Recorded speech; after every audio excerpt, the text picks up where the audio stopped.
why you're boycotting the BBC? Oh, right from the start of this campaign, the BBC have behaved like a political actor. To invest money and pick winners, it ended very badly indeed. I will give way.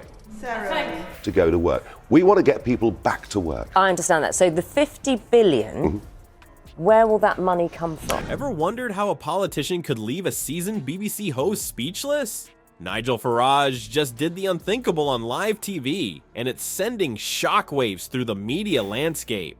In a moment that's got everyone talking, Farage didn't just answer questions, he turned the tables on the BBC, exposing a level of bias that's left viewers stunned.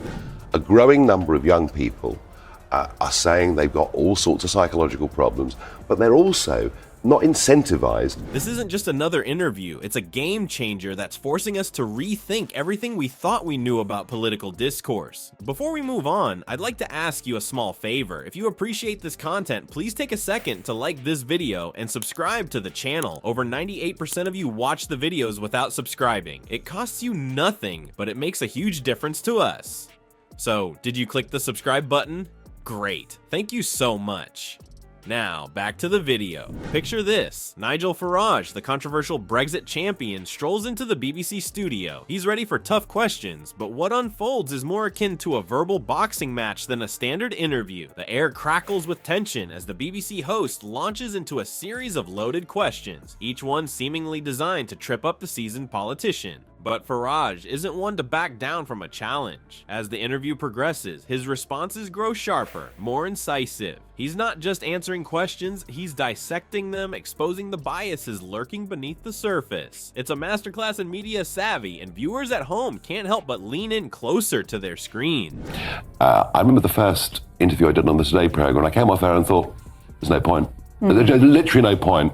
When are you people, when are Should we you be and Johnson and Gove going to be held to account for the pack of lies you told? Are we going to stay in the customs union or not? No. The host's composure begins to crack as Farage turns the tables.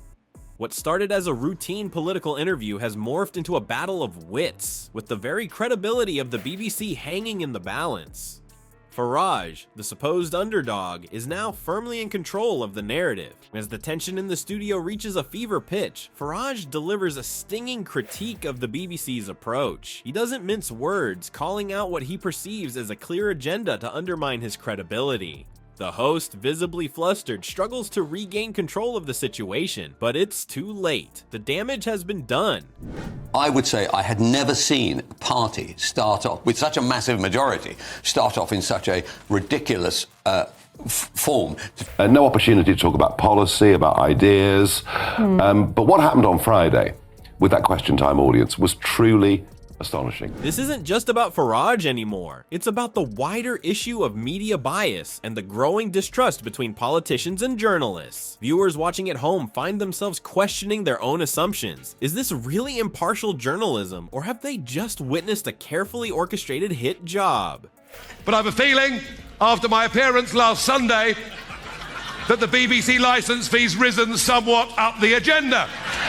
No. This point's fundamental. Democracy. What is wrong with running? What is wrong with running your own country? Let me ask you this about democracy. Should we be? The interview becomes a microcosm of the larger political landscape. Farage, love him or hate him, has managed to expose the cracks in the media's facade of neutrality. He's not just answering questions, he's challenging the very institution that's questioning him. As the interview draws to a close, it's clear that something fundamental has shifted. Farage has not only survived the BBC's onslaught, but has emerged victorious. Kids can't get houses. The fact that rents are up over 20% So over the last 3 years. you're blaming migrants. I'm blaming the population explosion. It's as simple as that. Look, reform would do all of this very, very differently. We know what we believe in. We know the net zero agenda. He's demonstrated that politicians don't have to be passive subjects in interviews. They can push back, challenge assumptions, and even turn the tables on their interrogators. Farage's masterful handling of the BBC interview wasn't just a fluke. It was the result of years honing a particular set of skills that separate the political survivors from those who crumble under the media's glare. As we delve deeper into this verbal chess match, we see a man who's not just answering questions, but challenging their very foundations. What we want to do, and there's a trap here, you see. You're on benefits, you go back to work, you work more than 16 hours a week.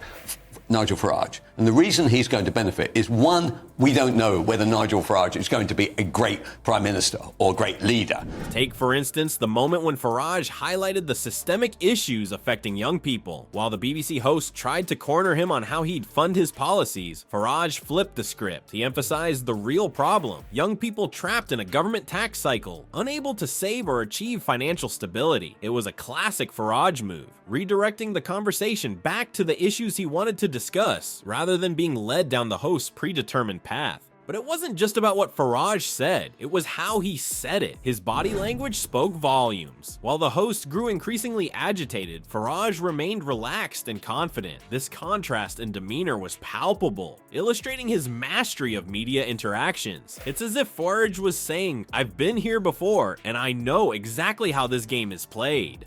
And then there's Farage's secret weapon: humor. When the host tried to label him as conformist, Farage quipped, "I've been called many things over the years, but not like everybody else." But equally, hundreds of thousands of people putting their own risk capital into startups, into new businesses. But The tax kicks in, you may as well stay on benefits. There is a terrible trap. So hence the rationale to raise the tax threshold. Absolutely.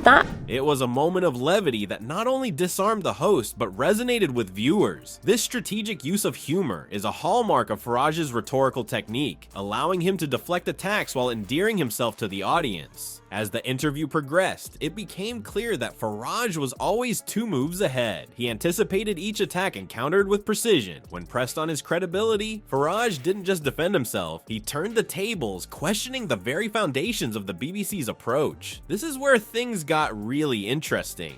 In a shocking moment that will be talked about for weeks to come, Farage accused the BBC of orchestrating a narrative against him. He stated the point of it was to honor those last remaining remnants of that generation that did those rem. This wasn't just a defensive move, it was an all-out assault on the BBC's credibility. Farage was essentially accusing them of acting as a political actor rather than an impartial broadcaster. Farage's performance in this interview isn't just a personal victory, it's a seismic shift in the landscape of political media interactions. 100 billion, you say. Is that from young? Do you say that number's from young people not working? So no, that's that is the the whole benefits on bill. the benefits. However, a lab in Wuhan, and they're a very heavily Chinese-influenced organization. The ripples of this encounter are already being felt across the political spectrum, with commentators suggesting a new era of assertiveness from politicians when facing mainstream media. It's as if Farage has opened Pandora's box, encouraging others to confront perceived biases head-on.